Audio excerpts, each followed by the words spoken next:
Rage on that beat, going crazy.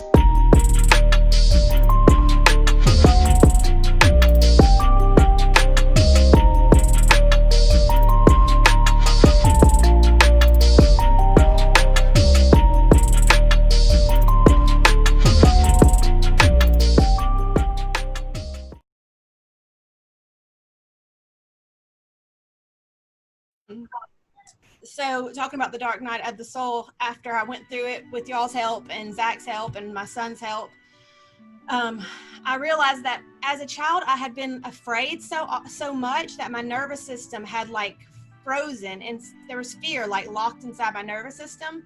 And whenever I went through the Dark Night, it was that was melting and releasing, but you have to actually re-experience the feeling. You have to feel that feeling in your body again. Yes. And so as it was leaving, I had to feel it, and it was really, really scary. But once it moved, I was free. And so then I wasn't scared to have the conversations with people like, hey, I think we need to go to therapy. I think that would be really beneficial for us to have a neutral person there to express both our sides. And normally I would have never been able to, I would have been too afraid and frozen in fear to have those difficult conversations, That's true. Yeah. That's true. You know what it is though? It's like, do I want to keep feeling this way when you're going through the dark night? Because it feels bad.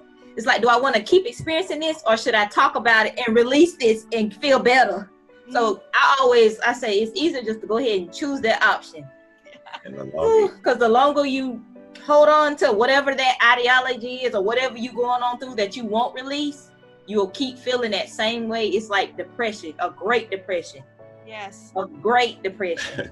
Well, have y'all read the book The Untethered Soul by Michael Singer?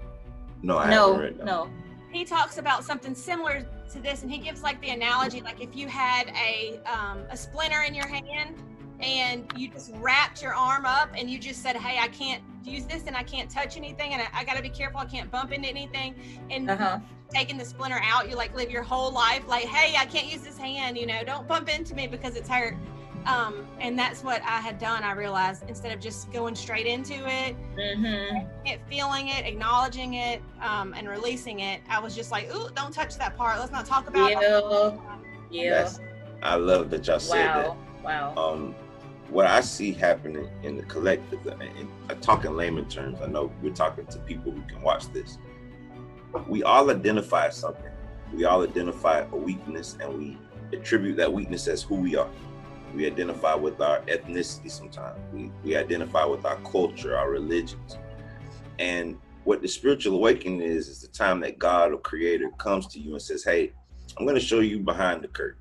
I'm going to show you that you're not Trey Michael, the felon from Enterprise, Alabama. Hey, you know how you got the gold teeth in your mouth? You know you're really not that guy. And when you identify with that person so long, you say, no, I refuse to let this go. But the dark night of the soul, to me, is the date that you can no longer hold on to that belief system. Not because you choose to, something greater than you has come upon you and is saying, you can hold as long as you choose, but you're gonna always see the truth. That's true. And during the dark night of the soul, for me, it was a time that I had to really look inside of myself. And it's hard because the things that I'm used to is my comfort zone. And for me to say I have no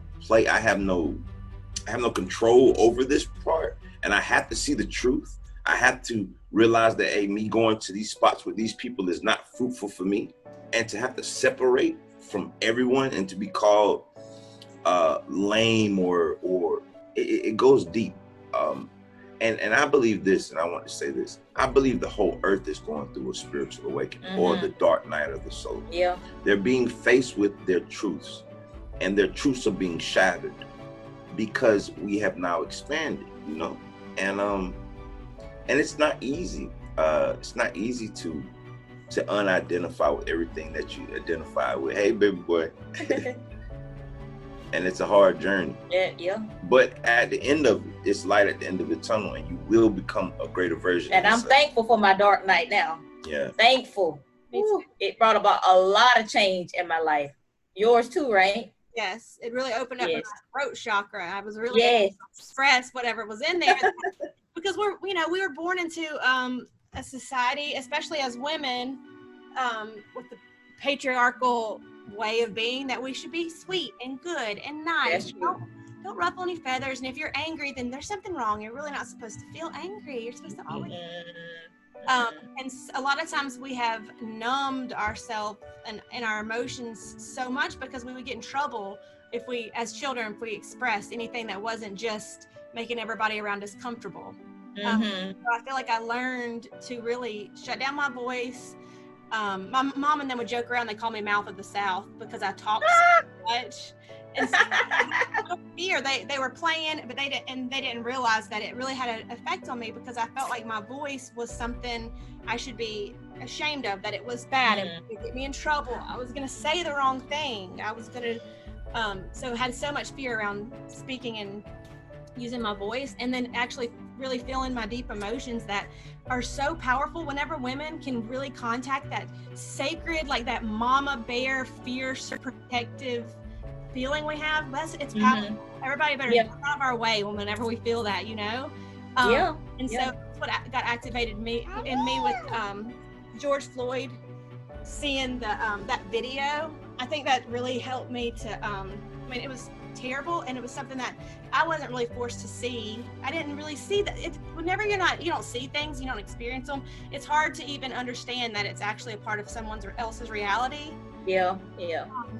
And anyways, but being able to activate that mama instinct and really feel it helped me to stand firm, because somebody asked me today, like, Casey, how is it possible that you just tell the truth and you don't even care anymore? Like, you don't give a shit what anybody says or thinks. Right. Come here, Chewy. Sorry, all my kids and dogs are coming in here. A journey's knocking at our side door right here. Knocking right now. Not just being parents, these kids, and animals, they just say hi. What was I gonna say? Oh, and so really tapping into that and feeling that was a great catalyst for me, and it really solidified, like, I know deep inside who I am, and I'm not willing to sacrifice that anymore for any man on earth, any other person on earth. It's just too valuable to actually feel and know that part of us, you know. Right.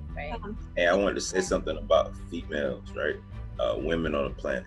I woke up first in my household, and some of the things that I made sure I express this to Starla and my girls. They'll tell you. So people might look at us like this is strange.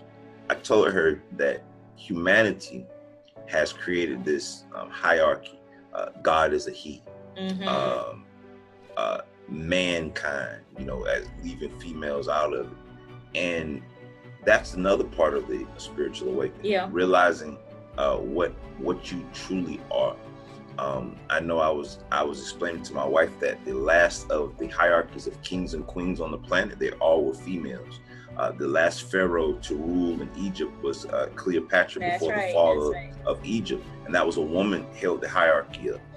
As you look in England now, there's no king of England. There's a queen of England. That's right. She's the only one standing. So I install, and now my wife takes this full throttle on my daughters. You can't tell them anything. Awesome. That you cannot allow society's norms to make you think that you're something beneath.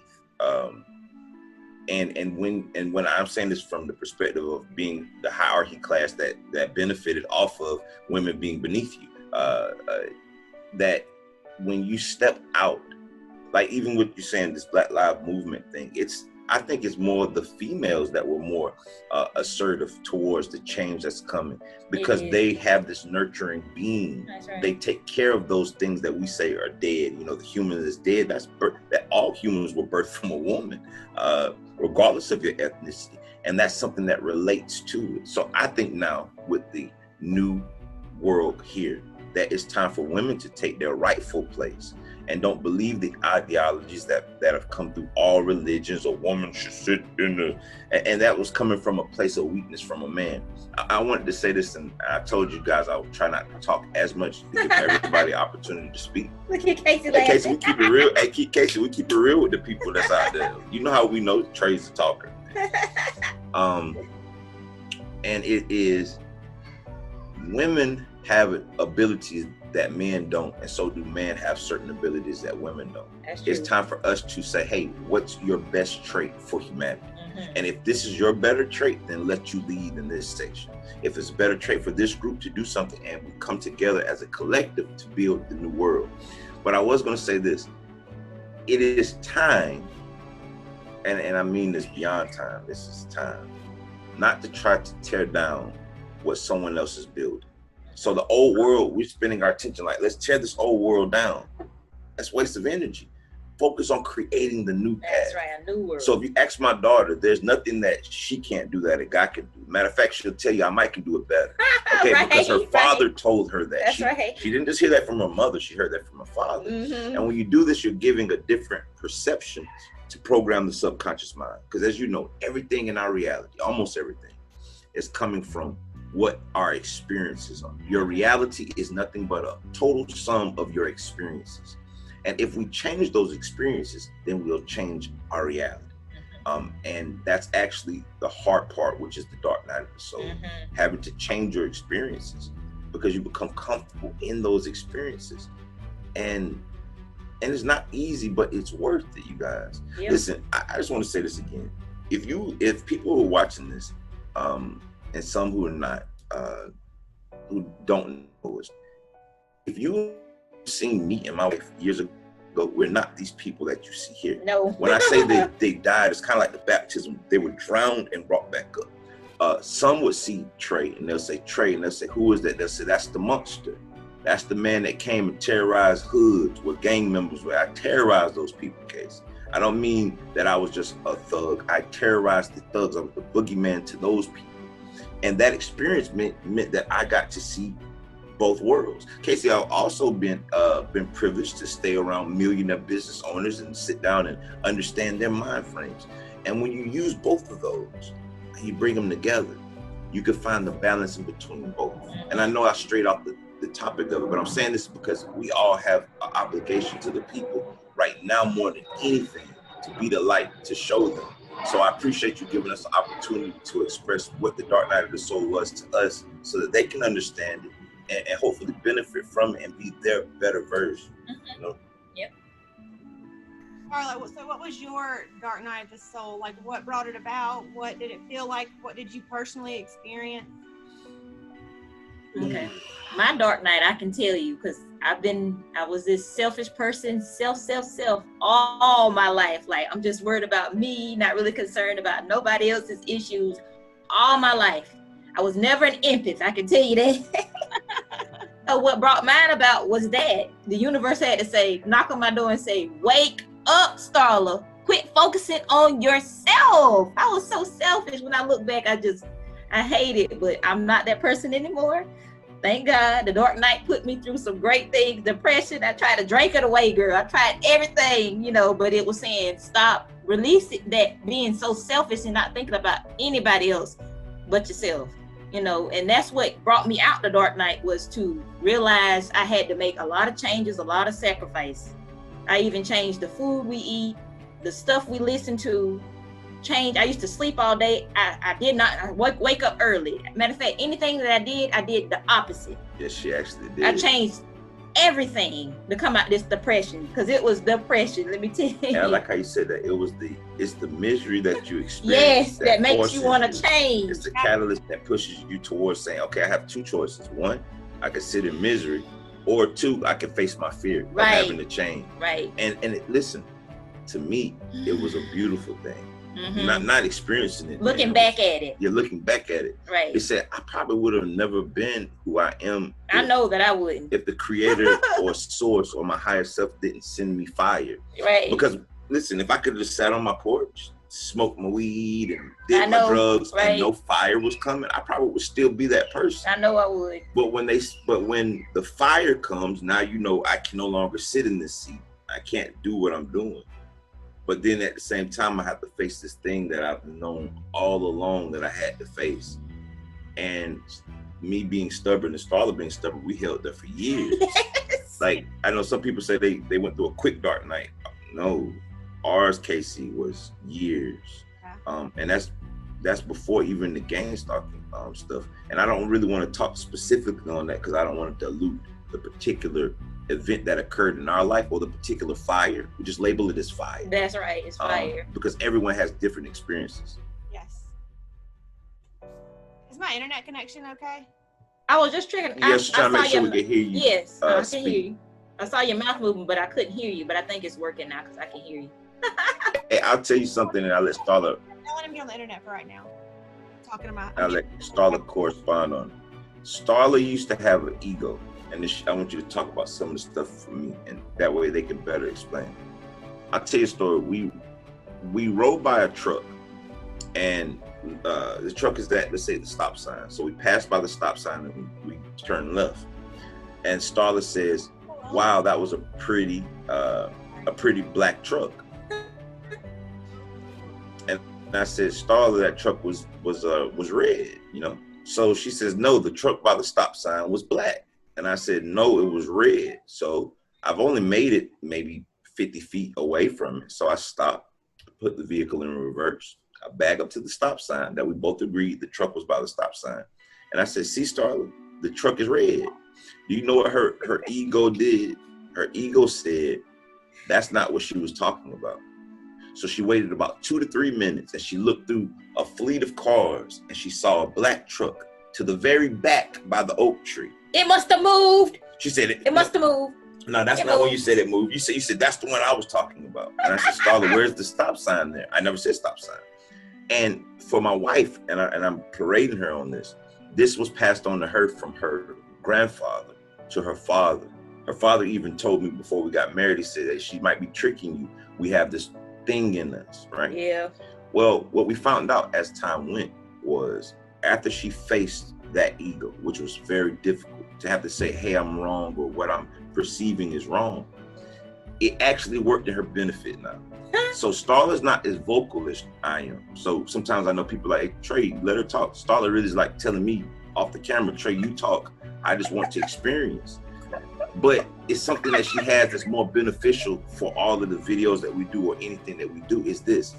Her, what we call stubbornness in the third dimension is now called faith in the fifth. That's right. So whenever I have disbelief behind the curtains and I'm saying, "Starla, I don't know," she says, "No, I'm telling you, the universe is going to yield." And I'm like, right. "But the paperwork says it's not going to yield. It's not." And then the next day it says, "Oh, by the way, we made a mistake, Trey. Here's the money for the." I'm like, and I said, "Oh, so your weakness before you awoke is also going to be your strength. That's when right. You get to the your next weakness level. Is your strength. My being the boogeyman of the third D, I was not scared of anyone.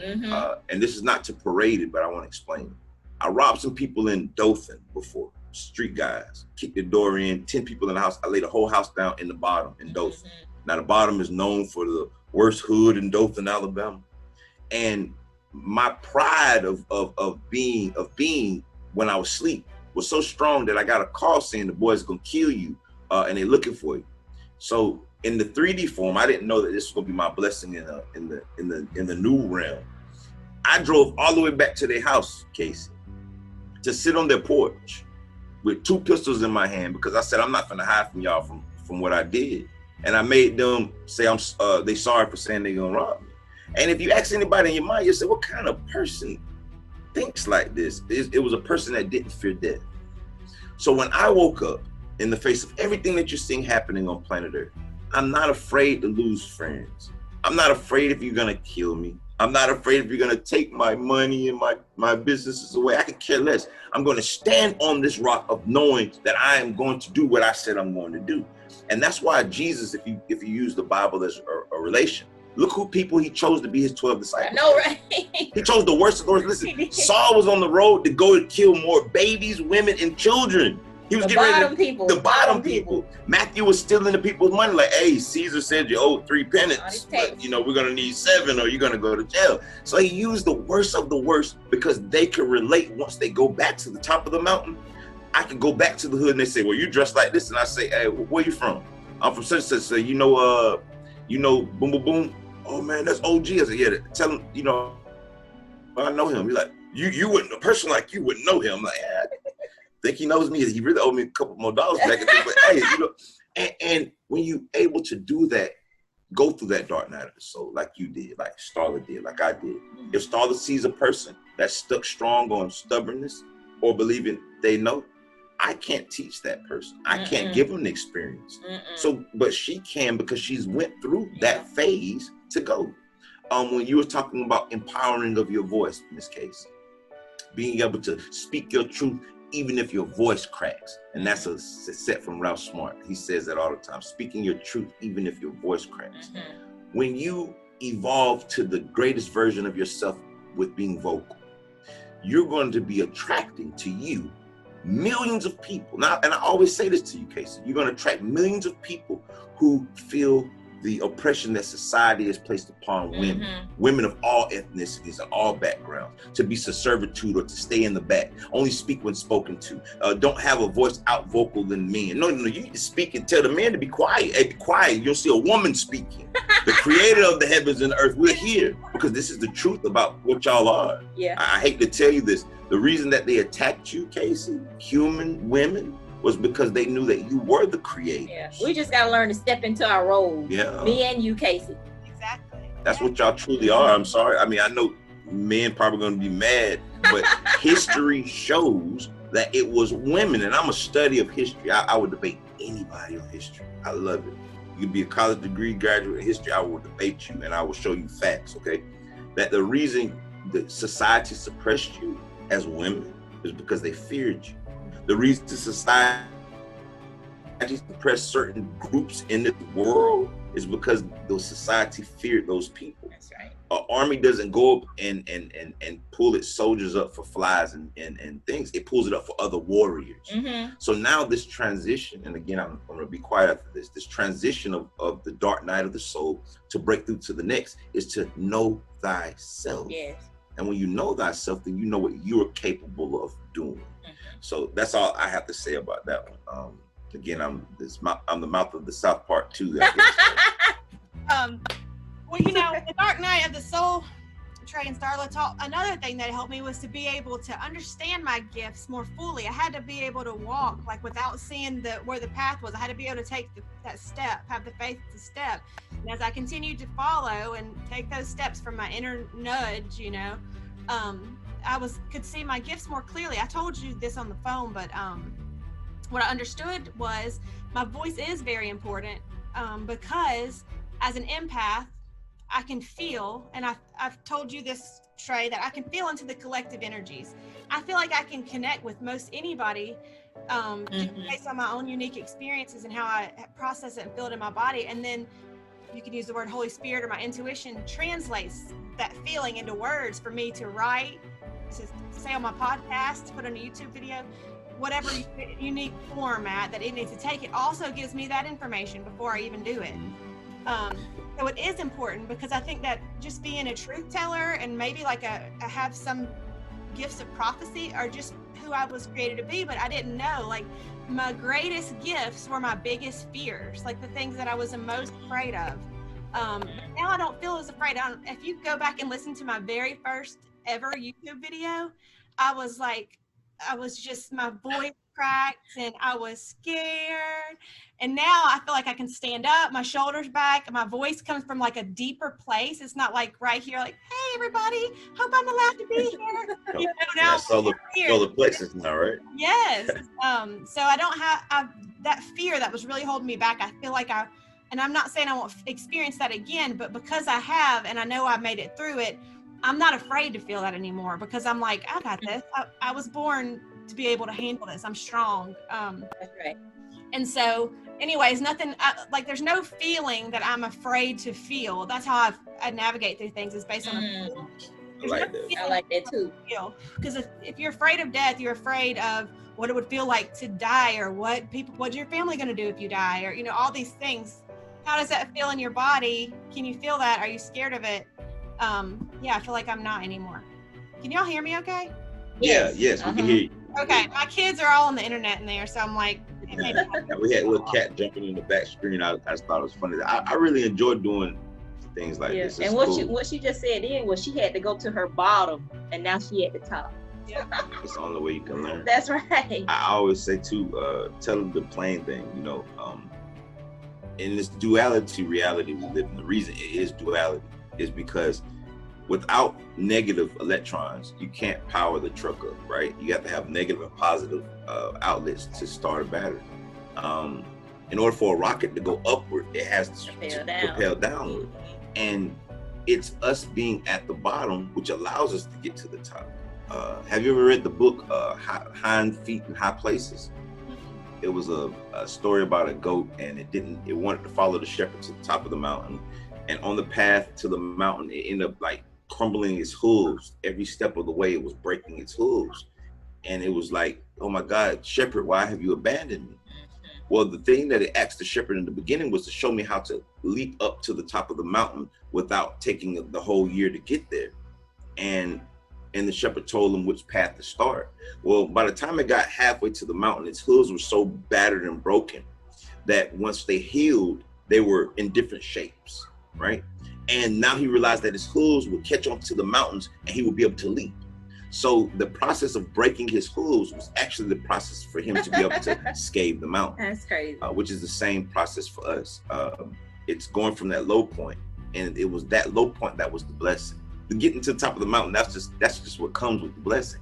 It's that low point that is the blessing, but you can't see it when you're suffering. It's terrible, you know. Yeah, whenever I was in the midst of it, I was because I could feel that it was terror. It was like the feeling of like, because I think I'm like y'all, I've been going through this for years, different levels, you know, but the culmination of like really healing like my mother and father wound and all these things that were so deep, like from the very beginning of my, whenever I started to develop, you know, my psyche, that and how my nervous system developed and all the way that the neural pathways in my brain and body. And so that's what I went to, was that very, very beginning point. And that was so scary because I'll tell the people on the call, I called Trey and Starla at like 2 or 3 in the morning. I can't even believe y'all answered. I'm coming to your house. I'm so scared. It's when you actually are having a truth, and I told Starla, Casey, I'm just telling you this now because I know you probably like, wait a minute, they're not telling their depths of their story. And I should have probably called you prior. Wait till the people get there. I believe that this one is going to be for people who are just starting it. And I don't want to take them all out into the tangent to let them know that you're actually living in a matrix. This is a simulation. And when you actually wake up, you're going to notice that it's a lot more stuff that you're not in Kansas anymore. Let's just say that. And that's scary. So right now, I know we're addressing this from the human standpoint. In the spiritual standpoint, when you wake up, you have the ability to see, like you're saying, intuition. You have the ability to see what others cannot see. And it's hard to explain that to people. So I'll say this one, and I'll be the weird ball or the oddball on here. Okay. I began to question my reality to the point that reality began to show itself to me, the true reality. It was in the midst of my dark night of the soul that this occurred, and it's occurred to me ever since. I went to a gas station in Pooler, Georgia, at Parker's, and it was a stressful time. And I pulled up to a gas station, and I can notice the aura of this guy. The guy appeared in human form as a white gentleman in his late 40s, driving a Mercedes with he had the dress shirt with the tie on. And when I get out to pump fuel in my truck, I notice him, so I turn my head. I'm like, something seems strange about the guy. There's tons of other people walking amongst. And the first thing that comes to my mind is he's not a human. As soon as I say that, Casey, the guy turns over and says, he said, hey, one moment. And I'm confused, like I didn't say anything to this guy. Why is he telling me one moment? First thing I'm thinking to myself is, because I'm starting to notice now my heart's beating faster and his illuminating. I say, am I hallucinating? Because I like to see what's the difference between reality and fictional world? Am I tripping? Is that what I'm having, a hallucination? And the older black lady was walking by when he started walking over to my truck. And she says, "Oh, excuse me," because she was down there holding her phone. And she says, "Excuse me," to the gentleman and speaks to him for a short period. He says, "Not a problem, not a problem." She said, I wasn't paying attention. I was looking at my phone. When I saw her speak to the same gentleman that's walking to my vehicle, then I had to say, okay, this is reality, right? This guy's really walking over here. And what he said to me, Casey, is something that stuck with me forever. When he came, I said, "How are you doing?" He said, "I'm doing well." He said, "But you're doing well as well, aren't you?" I said, "Yes, sir." He said, "Okay." And I looked at him, and he's staring at me like, "Go ahead and ask your question." But I was like, "Dude, I didn't ask you anything, you know?" So I step out in faith. I go with my intuition. And I say to this man, this case, I say, "You're not human, are you?" He says, "No." I remember that. He says, "I'm an Arcturian." He said, "But you already knew that trick." I Casey, I didn't tell him my name. Yeah. Casey, I never told this man my name. The man says, "But you already knew that trick." Now, to give a backlog of the story, I was being gang stalked during that time, which I'll let people research that themselves if they choose to. And those people that were following me, Casey, when they saw this man, they were running to their vehicles in fear. You see the fear on their face, like big buck eyes, like in headlights. How did they know? He told me, "It's almost over. Keep pushing." Then he touched me. When he touched me, I could get a euphoria. And he smiles. And when he left from there, my world, my reality of vision, how I see world, is never the same. But what I try to do is not to stay in that high realm. But I can remember the purpose of me going there is to come back here to help others get to that point. But yes, the more that you wake up, is the more that you're going to be able to see how vastly the Creator created life. Mm-hmm. That it's more than just black and white, rich and poor, Republican, Democrat. It's so much more to life. And it's fulfilling. It's the best way I can put it. It's actually fulfilling once you get there. But again, we all have to ascend together if we're going to have collective consciousness. Right. Which is why God's putting it on your heart to keep pushing. He's putting it on my wife's heart to keep pushing, and mine as well. Right. So that everyone can get to this point and we can create from that point. Because we're tired, Casey. I'm tired. You know, you're tired. I'm tired of this fake world. It's existed long enough, you know? Yeah. I feel you. I want that to be able to experience like what we were talking about, the heaven on earth, and know that people who don't feel that, like they aren't even aware of it at all. And that's where my heart, like having such a big heart, I really, really, truly want everyone to be able to feel that way, and to live in that. So I don't know who would be watching this conversation, but what if they don't know what the hell the dark night of the soul is? We should probably explain that. Oh, I got you. Okay. Well, you want to explain it? Just simplify it to the version of, to a person. How do they know that that's what they're experiencing? To me, it's just like your life is normal, and then one day it's chaos, it's depression, it's not knowing, like, I don't know, it feels bad. It's a great depression is what I call it. We always say at first it's death to the ego. Now our ego is our amigo. Yeah. But it's basically death to the ego. It's the baptism. Yeah. It'll pull out things in you that you didn't know you were dealing with, and that it brings them to the forefront, and it makes you face it. Yeah. And you can either choose to release it because it's no longer serving you, or you can hold on to it, not acknowledge it, and you'll keep going through this cycle, this depression, this chaos in your life. And it can get worse and worse the longer that you hold on to whatever it is that you don't want to, and it's your choice. You cannot release it, and you'll keep going through this dark night of the soul. It's crazy. And how you will recognize that you're going through a dark night of the soul is when you wake up in the morning, and the things that you used to do on a regular basis that were fun, that's the first process. You'll realize that. I think I remember going into a club and we had tons of money. A lot of my friends were there, and I felt out of place. So at first you say, I might have just been a bad night. Well, when you continue to keep going to the things that made you happy and they stop making you happy, that's a great indicator that you are beginning the process of the dark night of the soul. Because that moment that you used to go and to do, listen, it got to the point that I would take the drugs and the drugs would make me high. And I said, okay, what's going on? I try to take more and more, and it's like, it's not. And even then when you do get to the point that you got high, but now you're sick. And I said, why can't I find this even balance? It's because you are no longer in that place. And the universe is not going to allow you to enjoy the things of that world any longer. And you don't have any say in that one. I'll be honest with you. The dark night of the soul is not something that you can ask for. It's bigger than humanity. No. It's something that's outside of us. Even though we are part of all things, but it's something outside of our privy of our consciousness, right? Because it's levels to consciousness. And it's saying, this is the day that you're going to wake, okay? And I realized that me sitting with my friends wasn't fun anymore.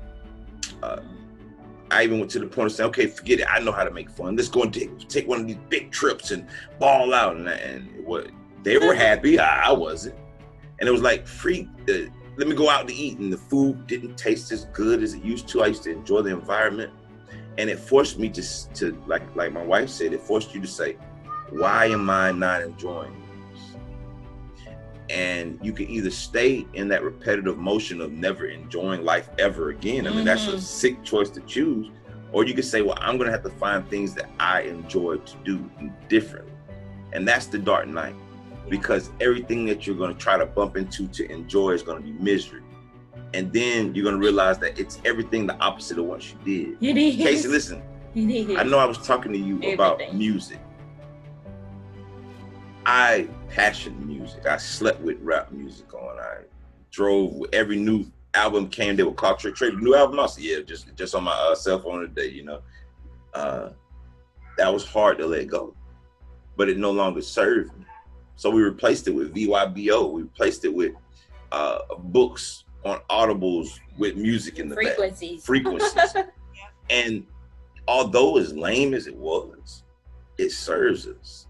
I hop out of my vehicle and I got inspiration.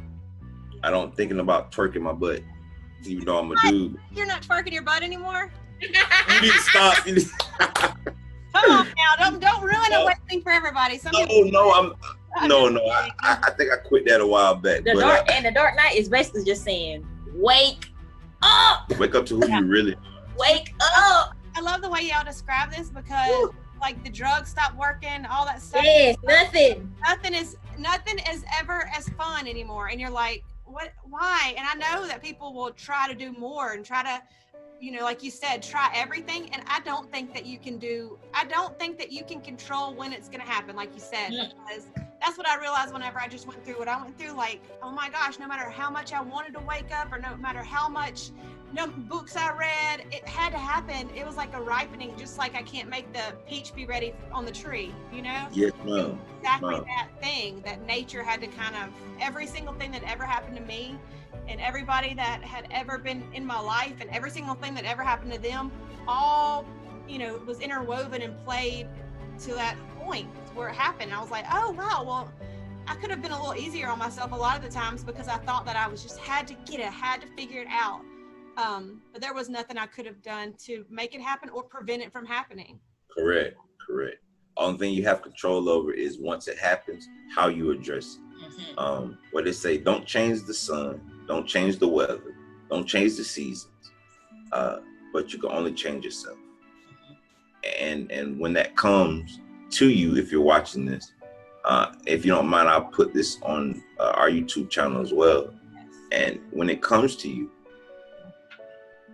embrace the experience. The longer that you fight the experience and try to make it go back to normal, what you call normal, it's the longer that you're going to sit in that period of the dark night. And how I always explain it to our viewers is the third dimension is the dimension of what you're seeing on television screens. Racism, sexism, all of the isms, the schisms, the negativity.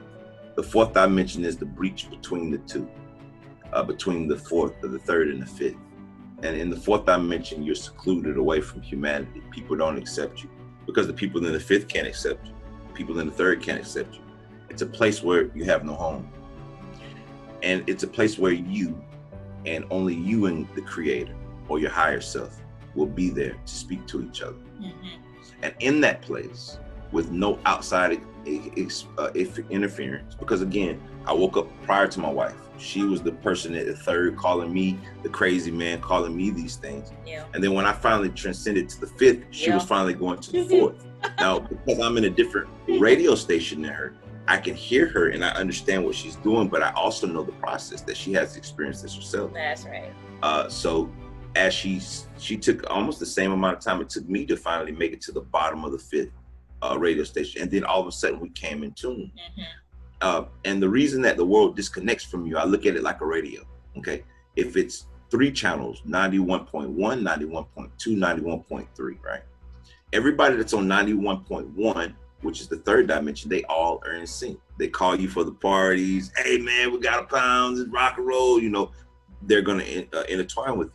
The second that you change radio stations to the fourth dimension, the people at the bottom are no longer going to be in sync. So that's another sign that you are going through that process. That's true. When people disconnect from you, you're like, what did I do to them? And you can even try to help them out. They still just disconnect from you.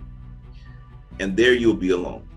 And you'll hear the call from your higher self. The only thing that can come to where you're at is your higher self or creator or God, however people perceive it.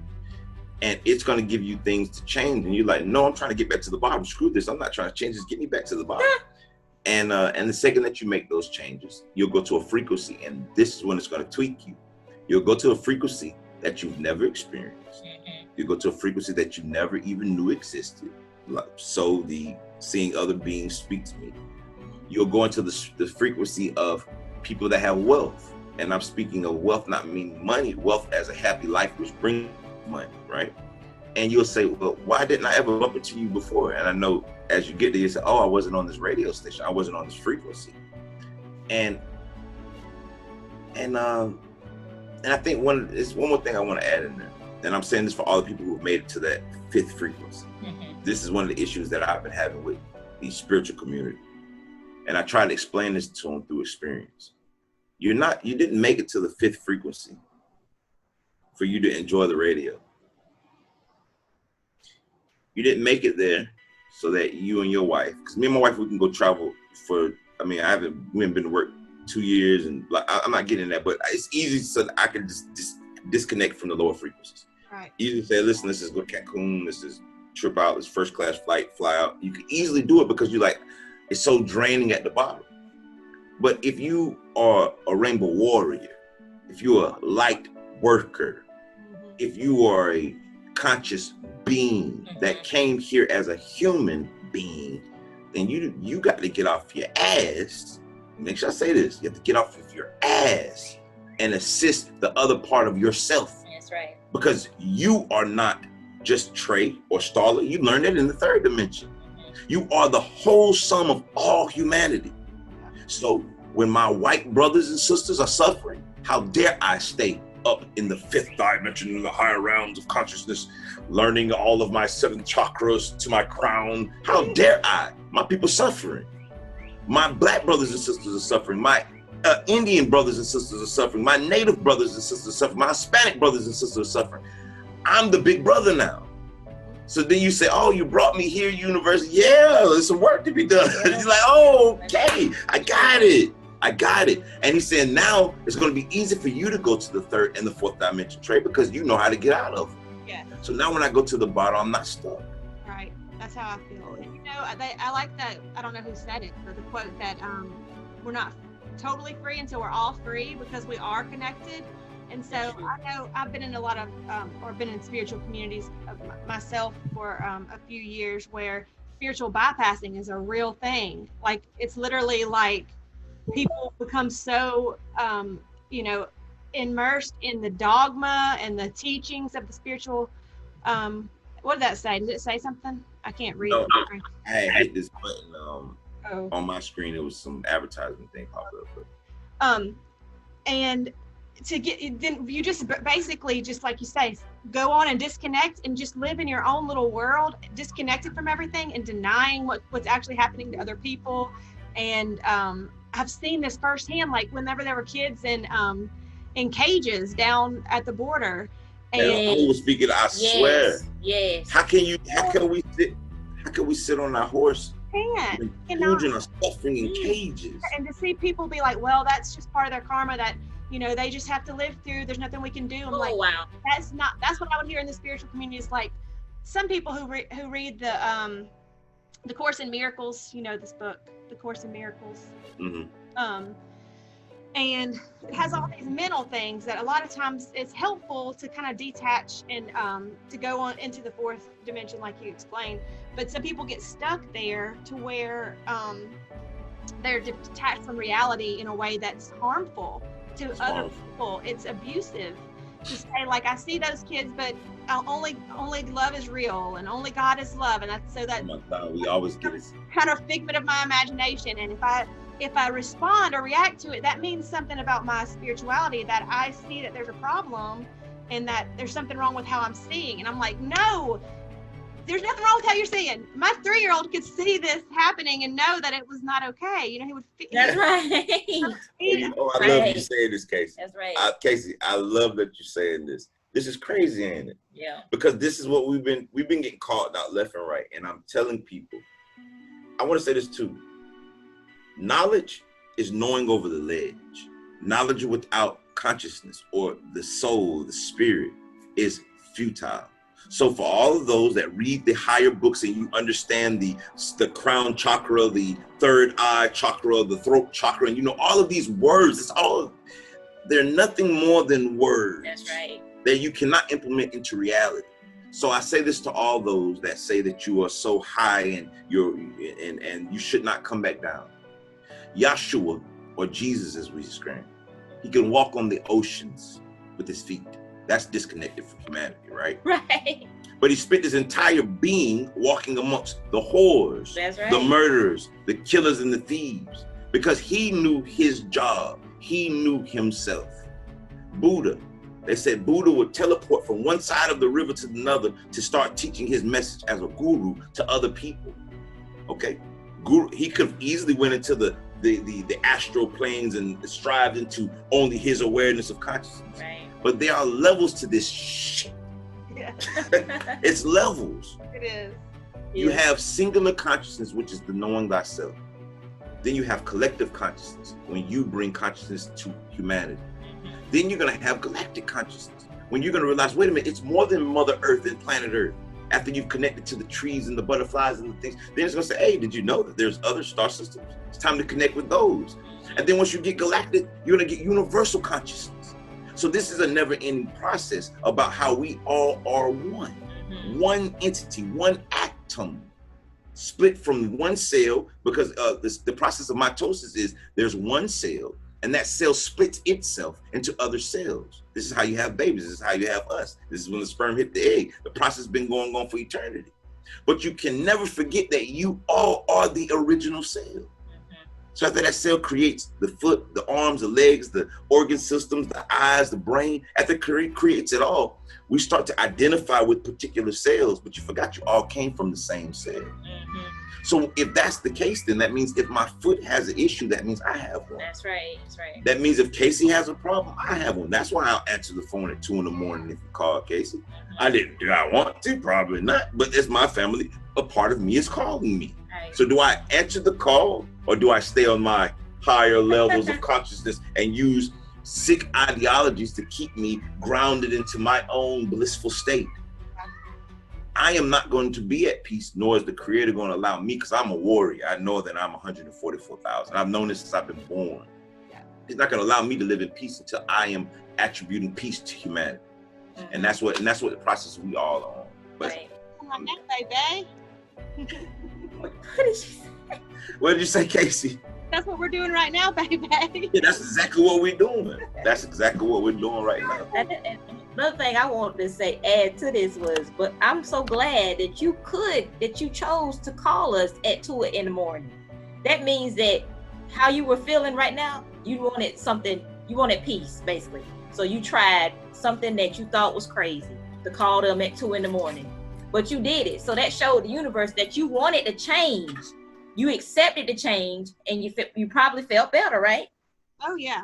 Okay. So that's the same thing with the dark night of the soul. The dark night of the soul, ego wants to hold on to whatever it is the universe is telling you to release, And a lot of times your ego, like I attacked Trey when I was going through my dark night. I wanted to say, I didn't want to listen to anything that he had to say because my ego was shutting his mouth down. It wouldn't allow me to hear it because I wasn't ready to change. I didn't choose to change.